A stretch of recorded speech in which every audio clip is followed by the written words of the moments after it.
Tangis Deden pecah saat petugas yang melakukan evakuasi sejak pagi melakukan pencarian kembali menemukan jasad yang terkubur di antara longsoran tanah yang menggunung di Jalan Cugenang, Kecamatan Cugenang, Selasa 22 November 2022 siang. Meski belum melihat wajah jenazah, Deden yakin betul itu jenazah anaknya. Sejumlah petugas lantas memeluk Deden dan memintanya ikut ke mobil ambulan untuk memastikan anak tersebut benar-benar buah hatinya. Di mobil ambulan, tangis Deden kembali terdengar. Ditemui sebelum anaknya ditemukan. Kemarin pagi, Deden mengaku masih sempat berkomunikasi dengan anak dan istrinya melalui video call beberapa saat sebelum gempa terjadi. Saat itu istri dan anak bungsunya tengah berada di warung, sementara dirinya sedang dalam perjalanan.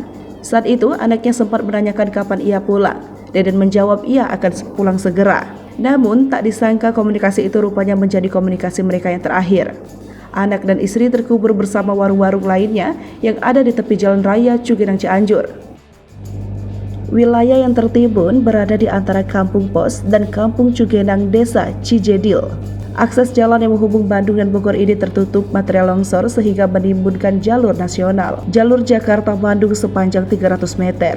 Tak hanya menutup akses jalan, longsor juga menimbun semua warung dan kendaraan. Akibatnya akses jalan dari Cianjur menuju Puncak Bogor dan sebaliknya lumpuh selama lebih 24 jam. Kemarin sore, jalur sudah kembali bisa dilalui dari kedua arah meski jumlah kendaraan yang melintas masih dibatasi. Jalur Puncak Cianjur Bogor menjadi prioritas karena juga menjadi jalur utama untuk menyalurkan distribusi bantuan pada para korban bencana gempa bumi Cianjur.